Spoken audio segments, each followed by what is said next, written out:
Hizb ut তৌহিদের লক্ষ্য এবং উদ্দেশ্য পরিষ্কার। হিজবুত তৌহিদ চায় সমগ্র পৃথিবীতে আল্লাহর দিন প্রতিষ্ঠিত হোক, কার্যকরী হোক, প্রয়োগ হোক। কারণ আল্লাহর দিন ছাড়া বিকল্প কোনো উপায়ে ন্যায়, সুবিচার, শান্তি প্রতিষ্ঠিত হওয়া সম্ভব নয় এবং সেটা প্রমাণিত।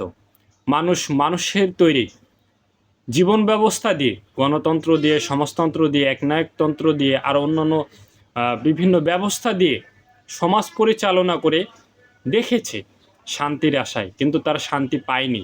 বরং এই ব্যবস্থাগুলো যেই দিন থেকে কার্যকর হওয়া শুরু হয়েছে সেই দিন থেকে অন্যায়, অবিচার, চুরি, ডাকাতি, ছিনতাই, রাহাজানি ধাই ধাই করে বেড়েছে এবং সীমাহীন আকারে বেড়েছে। আজকে একটা মানুষ নিরাপদ নেই। আজকে একটা মানুষ তার মৌলিক অধিকার পাচ্ছে না। প্রত্যেকটা মানুষের আজকে অধিকার ভুলুণ্ঠিত।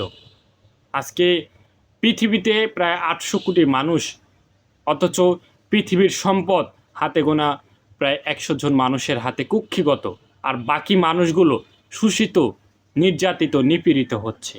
এই যখন পৃথিবীর অবস্থা, তখন আল্লাহর বিধানে প্রত্যাবর্তন ছাড়া বিকল্প আর কোনো পথ নেই। কারণ আমরা ইতিহাস থেকে এই দৃষ্টান্ত পেয়েছি, এই দৃষ্টান্ত মানুষের সামনে তুলে ধরতে পারছি ধর্মীয় গ্রন্থ থেকে এবং বাস্তব যুক্তিবোধ থেকে, যে ইসলাম একমাত্র জীবন ব্যবস্থা, যে জীবন ব্যবস্থা সমাজ থেকে অন্যায়, অবিচার, চুরি, ডাকাতি, যুদ্ধ বন্ধ করে ন্যায়, সুবিচার, মানবাধিকার, শান্তি প্রতিষ্ঠা করতে পেরেছিল। আর অন্য কোনো ব্যবস্থা এটা পারেনি, পৃথিবীর কোনো ইতিহাসে এটা পারেনি। হ্যাঁ, কিছু সময়ের জন্য, কিছু মানুষের জন্য হয়তো বা বিভিন্ন সুযোগ সুবিধা নিশ্চিত করতে পেরেছে, বিভিন্ন রকমের মতাদর্শ, কিন্তু এটা নির্দিষ্ট। কিন্তু ইসলাম একমাত্র জীবন ব্যবস্থা যেটা সর্বজনীন, সকল মানুষের জন্য, সকল মানুষের অধিকার নিশ্চিত করতে পেরেছিল। সেটা মুসলিম হোক, হিন্দু হোক, বৌদ্ধ হোক, খ্রিস্টান হোক, ইহুদি হোক, সকল ধর্মের মানুষের অধিকার, ধর্মীয় অধিকার, সামাজিক অধিকার নিশ্চিত করার মাধ্যমে সমাজকে পরিবর্তন করতে পেরেছিল।